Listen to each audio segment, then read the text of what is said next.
Iginit na Malacanang na nananatili ang tiwala ng mga dayong investors sa Pilipinas at patuloy ang pagtaas ng foreign direct investment ng bansa. Ayon kay Presidential Spokesperson Salvador Panelo, malaki ang naitulong ng mahakbang ng pamahalaan kontra red tape at kriminalidad para makahikayat ng foreign investors sa Pilipinas. Ang sentro ng balitang yan mula kay Daniel Manalastas, live. Cesar Angelic, pinalaga ng Malacanang ang pahayag ng Law Asia na may masamang epekto umano sa mga foreign investors ang issue ng extrajudicial killings sa bansa at issue ng rule of law. Sa press briefing sa Malacanang, sinabi ni Presidential Spokesperson Salvador Panelo na ito'y walang basehan. Kabaligtaran pa niya ang lumalabas sa naging pahayag dahil sa patuloy na pag-unlad ng ekonomiya base na rin sa tala ng mga economic managers ng ating bansa. Narito ang pahayag ni Presidential Spokesperson Salvador Panelo. Whoever said that should conduct more research of that. According to our economic managers, particularly Secretary Dominguez, Secretary Pernia, and Secretary Lopez, they're one in saying that never that issue of human rights or extrajudicial killings have been raised during meetings with investors and other conferences relative to the business investments in this country. Number two, per Secretary Dominguez, we have, with respect to foreign investments, have increased. If you compare that to the previous administration, ang laki ng ating nakuwang investment from the foreign. Samantala, nanindigan ng Malacanang na walang jurisdiction ang International Criminal Court sa ating bansa. Ayon kay Panelo, sakaling magtangkang mag-imbestiga ang ICC sa Pilipinas sa pamamagitan ng pagpunta rito, ay posible silang ipa-deport. May jurisdiction anya ang Bureau of Immigration na gawin ito dahil sa paglabag sa alituntunin ng ating bansa.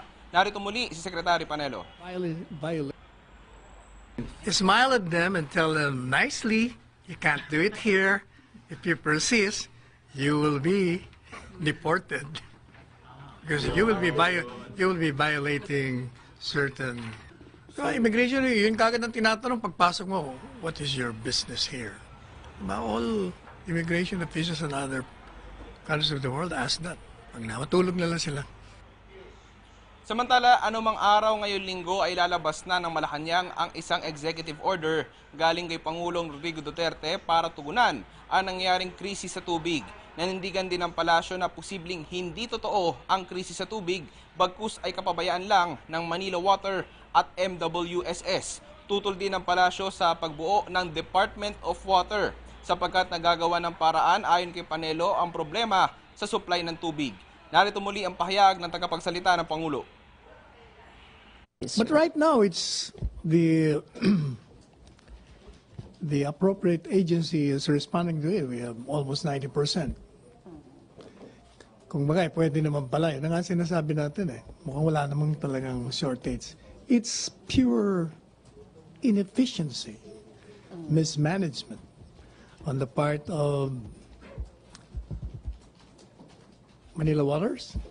And also, I've been watching the hearing. It appears now that even the chief regulator, the regulator of these two concessionaires, is guilty of mismanagement. Samantala, welcome sa Malacanang ang napabalitang pagkakasundo ng Kongreso sa panukalang 2019 budget. Matatandang sinabi ni Senador Panfilo Lacson na pumayag na ang mga kongresista na ibalik sa dating bersyon ang 2019 budget base sa napagkasunduan sa BICAM. Narito ang pahayag ng Malacanang sa usapin. I have not received that kind of info, but if that's true, that's good. If the speaker is saying the same thing, perhaps she has not been informed by her colleagues of the general plan of the majority of the House. Baka hindi niya pa alam. So as far as you're concerned, it's likely what Congressman Zamora is saying? Siguro, I don't think they will be saying those things. Okay. Thank you, sir. But what is important is they're resolving whatever conflict they have. At yan muna ang pinakahuling balita mula rito sa Malacanang. Daniel Manalastas para sa Bayan. Thank you, Daniel Manalastas.